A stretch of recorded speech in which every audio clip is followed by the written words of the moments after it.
Hello YouTube, I'm Jack Clark, the Musketeer, coming to you with another video. How are you? So of course it's the September the 2nd, the new ban list is now in effect and YCS Toronto is now over. And of course from the ashes rises a new champion and its name is Dragon Rulers again. I know I sighed as well when I heard that even 4 nails in the coffin in the form of their baby dragons wasn't enough of a ban to kill these bloody dragons. However, who am I to really complain, because even after their effortless derp cards and their interaction with Super Rejuvenation being gone, they are still relevant, so that's all good. However, the fact that Dragon Rulers topped yet another YCS is not important. YCS Toronto, of course, is the first YCS of the new format, and of course one of the most important formats of Yu-Gi-Oh! Thus far, because of course it's only going to be until December 31st. It's the shortest format we've ever had. But what's really got people freaked out is the fact that so many decks did well, and that means that actually so many decks could do well for the rest of the format. I looked at top 16 and I had an aneurysm. God, we have Black Wings, Infernities, we have 2 variants of Dragon Rulers with plants, Sans plants, and we have Dragoonities, we have Prophecy, we have Merman, we have Fire Fist. In top 32, we have Herald Agents and Madolche. Madolche!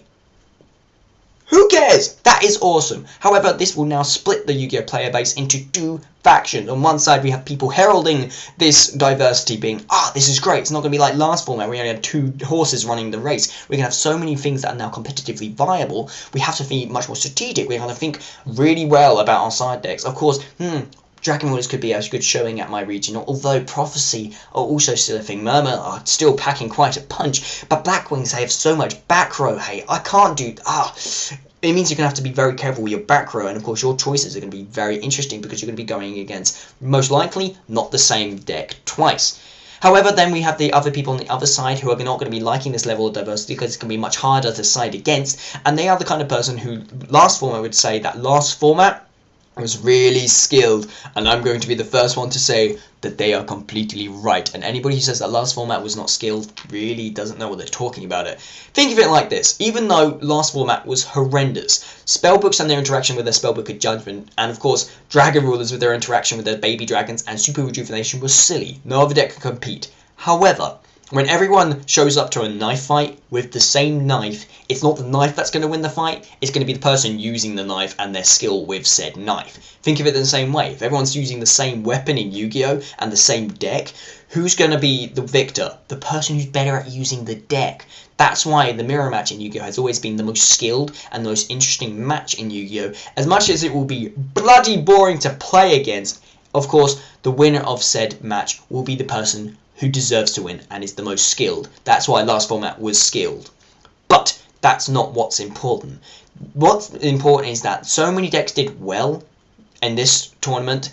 It's going to be what sets the tide for future events. Of course, the next YCS, well, I think is going to be in London in the United Kingdom, which I will be attending. And of course, hopefully I'm going to be using a good... I don't know what I'm going to be using. However, of course, this is going to be the event that's going to really see whether or not the decks that topped in YCS Toronto were not just flukes, and of course taking advantage of the confusion of a new ban list.